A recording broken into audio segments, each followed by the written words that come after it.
ส่งไปจากไบเดนไปเมืองลาวนี่ไปอุ้มรัฐบาลลาวช่วยรัฐบาลลาวทุกด้านให้เงินให้ค้ำให้ข้าวให้น้ำให้ทุกอย่างช่วยเหลือมาตลอด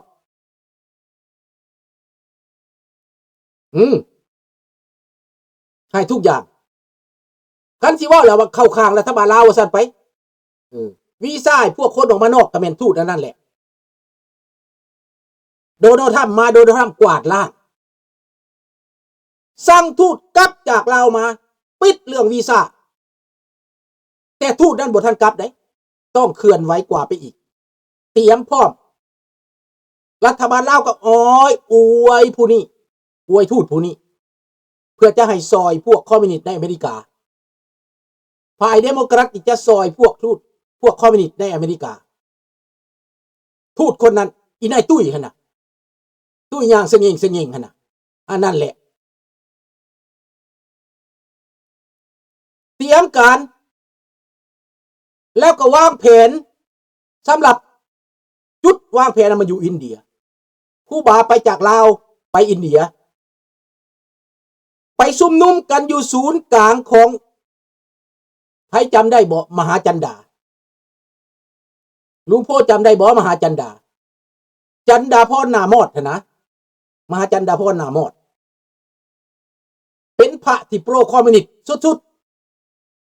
และหลอกลวงประชาชนลาวในอเมริกานี้ผู้ใดอยากขึ้นสวรรค์ผู้ใดสิไปถึงบรรลุถึงสวรรค์สบายดีจอนเอาเงินมากินทานหลายๆแต่ละรัฐนี่เขาจะส่งตัวโยงเข้าไปรัฐนี่ให้เก็บได้โลเวลนี่เก็บได้แสนดอลลาร์นิวยอร์กเก็บได้$100,000เป็นหน้ามาเข้าไปแต่ละบ่อนที่มันเคลื่อนไหวกันอยู่ทุกมื้อนี่แหละพวกนี้ไปเก็บเงินแล้วก็มาโฮมให้อาจารย์จันดากับน้องชายอยู่ในวอชิงตันบริหารเป็นคนอิตาเลียนบริหารเงินน่ะบริหารดินบริหารวัดน่ะเป็นคนที่ไว้ใจของอาจารย์จันดาส่วนเนี่ยพอบุญมีหันล่อให้ไปเมืองไทยแล้วยึดพาสปอร์ตไว้เอาพาสปอร์ตหนีญาติทานบุญมีมาจากเมืองไทยบ่ได้ก็เลยไปประจำอยู่ธาตุพนมอยู่นั่นแหละข้าพเจ้าไปญาติทานบุญมีอยู่ธาตุพนมข้าพเจ้าไปตอนสุดท้ายนี่ข้าพเจ้าไปถามหน้าข้าพเจ้าเอ้าเพิ่นมาหยังอยู่นี่แล้วว่าเพิ่นเมื่อบ่ได้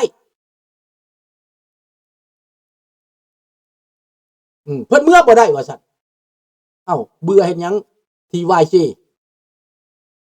เว้ามาละเบื่อเฮ็ดหยังก็เว้าให้มันแจ้งตัวบ่ให้มันแจ้งเบื่อย้อนสาเหตุใดก็ต้องบอกให้มันแจ้ง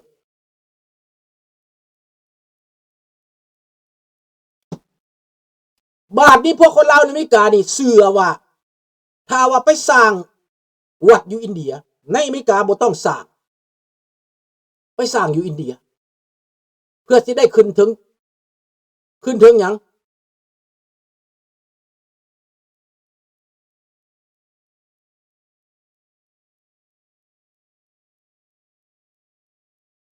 นั่นแหละ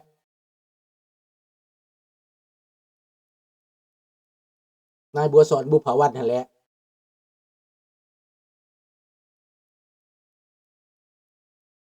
บาดนี้พี่น้องไปสร้างไปสร้างโรงแรมอยู่อินเดียหลอกเงินคนลาวอเมริกาไปสร้างอยู่พุ่นแต่ว่าวัดอยู่วอชิงตันนี่ขายให้คนอื่นถูกยึดไปถึงกระเจ้ายึดไปคนลาวพิษกันนึกกระทึกหนึ่งน้องในวอชิงตันพวกมีความหูความรักทั้งหลายเสียหัวเพราะว่าพวกคนลาวเฮานี่บ่สามัคคีกันและถูกเขาหลอกเขาต้มได้นายบัวสอนบ่แม่นนายบัววอนนี่แล้วไปสร้างโรงแรมในอินเดียนั่น40ห้องในโรงแรมสูงสร้างเรียบร้อยแล้วกลายเป็นโรงแรมของสปป.ลาวไปแล้วเดี๋ยวนี้ทูตสปป.ลาวไปบริหารแล้ว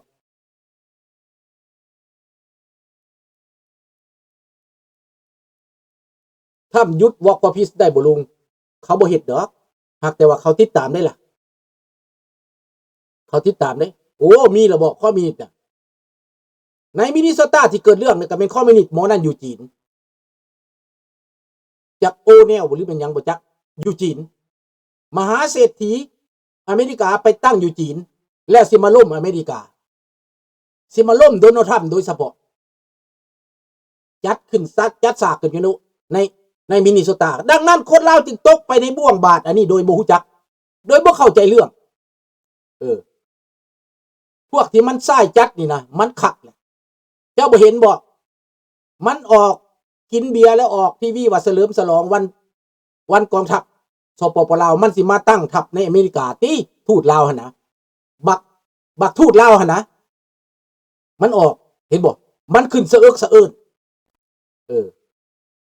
มันโชว์ว่าซั่นไปสถานทูตกินเบียร์อ้างโลกว่าเฉลิมฉลองกองทัพ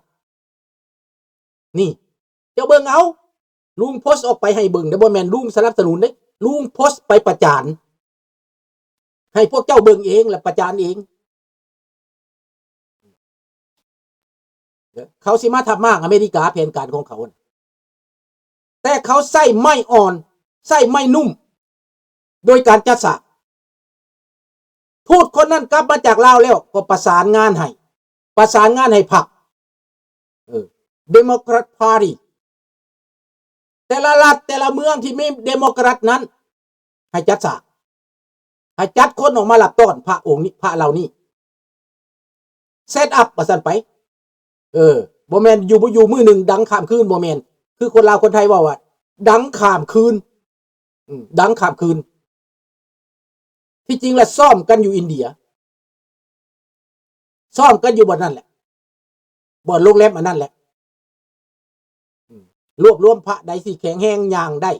ไปซ่อมอยู่พุ่นซ่อมอยู่อินเดียหมานั่นก็เอามาที่อินเดียใส่ซื้อหมาก็ใส่ซื้อมาตามแผนการ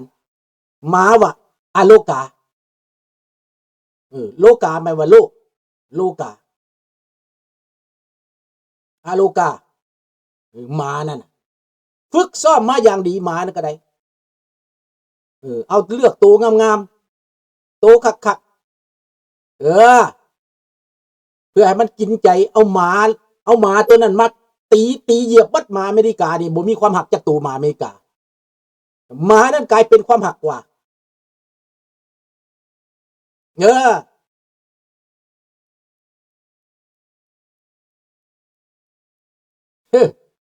ถ้าฟังคักแล้วบ่แต่ตราฟังเด้อ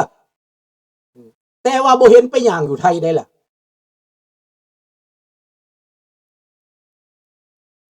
เอาก็มาตามแผนกันยังวะลุงจะบอกว่าถูกหรือบ่ถูกผิดหรือบ่ผิดพวกเจ้าคิดเอาเองลุงอธิบายแล้วว่าที่มาของมันทูตคนนั้นประสานงานให้พรรคเดโมแครตรัฐใดที่เป็นเดโมแครตรัฐใดที่เป็นอันนั้นให้ออกมาหลับต้อนให้ออกมาจัดฉากให้จัดโบสถ์จัดโรงเรียนจัดสถานีตำรวจจัดห้องการเมืองติดหยดติดสั้นให้อยู่นั่นแหละเอาเหรียญมาติดให้เพื่อสร้างภาพสร้างบารมีสร้างภาพสร้างบารมีสร้างความนิยมให้สลับซับซ้อนเพื่อจะคัดขวางโดนัลด์ทรัมป์นั่นแหละนี่มาตามแผนอีหลีได้บาดนี้ข้าพเจ้าถามว่าวัดแต่ละวัดคนลาวนี่บ่ฮู้ได้มีบางวัดก็เล่นไปสมรอมนํอยู่หากแต่ว่าบ่ฮู้เพราะว่าอยากติดกระแสไปนำในวัดบางวัดก็ได้อยากติดกระแสไปนำ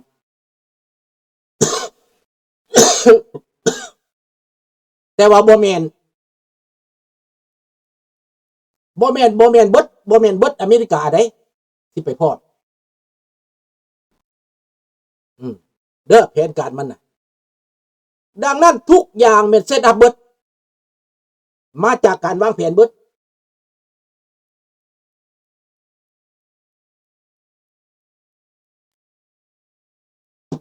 มีหลักพี่น้องถามว่าได้สันติภาพบ่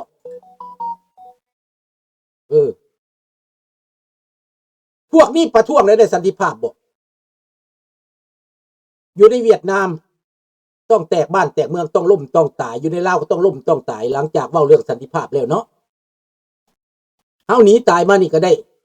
กับแมนยอนสันติภาพอันนั้นแหละสันติภาพจอมปลอมนั่นแหละอันนี้คือกันอันนี้เมื่อเซตอัพขึ้นมาแบบนี้แล้วมันจะเกิดยังขึ้นนะน้อมจอนบ่พอใจก็ตอบไปโลดเจ้าจะตอบไปโลดแต่ข่อยสิค้นมาให้เจ้าข่อยสิเอาความจริงมาเปิดแบให้เจ้าเบิ่งดังนั้นบ่มีผู้ใดเฮ็ดได้ดอกเจ้าได้หนังสือพรรคเดโมแครตประสานงานให้ประสานงานแต่ละรัฐแต่ละเมืองให้เจ้าหน้าที่มารับต้อนมารักษาความปลอดภัยให้เดินเรื่องอนุญาตให้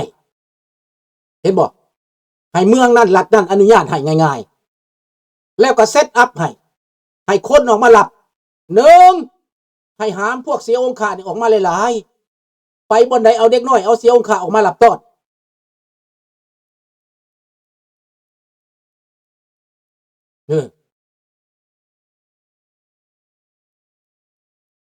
ดอกอโลกาเดี๋ยวนี้ได้เป็นซิติเซนอเมริกันแล้วเดี๋ยวนี้หมาก็ได้เป็นซิติเซนแล้วอยู่มันสิง่ายปานนั้นพุ่นว่าพี่น้องถามว่ามันสิเฮ็ดได้แบบอภินิหารปานนั้นพุ่นว่าพวกเจ้ามาอยู่อเมริกาตั้งจักปีพวกเจ้ายังเฮ็ดบ่ได้50ปีพระลาวอยู่อเมริกาจักปียังเฮ็ดบ่ได้เรื่องนี้นะแต่ผลประโยชน์มันทับซ้อนไหนผลประโยชน์ทางการเมืองไหนเจ้าอย่างไปหันน่ะมีคนให้เงินมันนับมีผู้ใดนับเงินมีผู้ใดไล่เงินว่าได้เท่าใดมีผู้ใดเก็บว่าได้เสียภาษีบ่รับเงินบ่รับแน่นอนพี่น้องยัดทะยามไว้ปันยังหันแหล้วดังนั้นสันติภาพนี่บ่ไปเดินอยู่ไสไปเดินอยู่ปักกิ่งก็ได้ไปเดินอยู่รัสเซียก็ได้พอรัสเซียเฮ็ดสงครามแน่สวด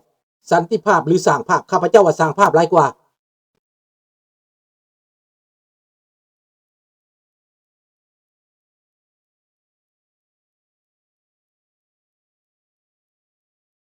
นี่กับพวกเฮาก็เคยเป็นแล้วได้สันติภาพอยู่ลาวนะบาดนี้ศรัทธานั่นนะอยู่บ่อยู่ดังข้ามคืนในศรัทธามานี่มันต้องมีแผนอยู่ทางหลังแม้ข้าพเจ้าก็ถามคนลาวอเมริกาถามพวกปัญญาสุบ่ฮู้ได้น้องบ่ฮู้ได้ผู้นี้ก็ว่าน้องก็บ่ฮู้ได้ผู้นั้นก็ว่าอ้าวบ่ฮู้บ่มีผู้ใดฮู้แต่ว่าอเมริกาได้จังฮู้แหละเจ้าเมืองเจ้าแขวงตำรวจคนสำคัญเป็นหยังออกมารับผู้แทนราษฎรออกมาครับ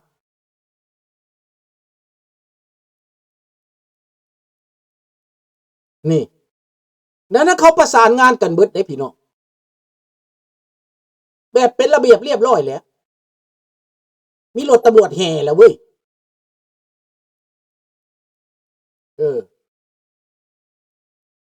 นี่แหละข้าพเจ้าตั้งคำถามซื่อๆเด้อข้าพเจ้าบ่ทันเว้าว่าดีหรือบ่ดีให้พวกทานคิดซื่อๆคือสันติภาพอยู่ลาวนี่ที่มันว่าสันติภาพมันแล้วเฮาตายนี่นะอันนี้สันติภาพตัวนี้นะถามว่าจะยุดได้บ่ที่จีนฆ่าคนเวียดนามฆ่าคนลาวฆ่าคนนี่ยุดได้บ่มันสันติภาพของเขาแต่บ่แม่นสันติภาพของเฮา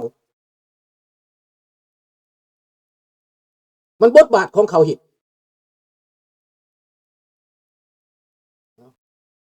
อยากได้ความสันติภาพในลาวก็ไปเดินที่เดินสันติภาพในลาวเดินกินขี้ฝุ่นติย่านหมาตัวใดก็บ่เลี้ยวเบิ่งซ้ำเขาไปเดินในลาว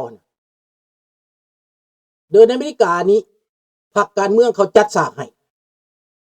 เพราะเขาต้องการต่อต้านอิสลามในเลิกๆแล้วมันต่อต้านตาธรรมต่อต้านแผนการเท่าธรรม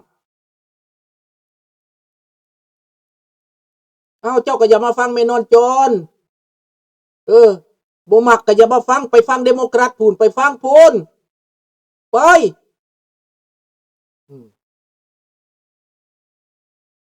บ่ได้ไม่มีฟีลลิ่งเจ้าก็ไปตัวอยู่ในนี่บ่อนค่อยอธิบายเรื่องนี้มันมาจังซี่มันมาแบบนี้ที่ค่อยเห็นน่ะเจ้าบ่ค้นคว้าเจ้าบ่ศึกษาค่อยค้นคว้านี่ค่อยไปถามแล้วครูบาในวัดแต่ละวัดบางครูบาก็เห็นเขาดังก็อยากไปนำขอเดินน้ำแน่ว่าสัตว์ บ่ได้พวกเขาเข่งขัดว่าซั่น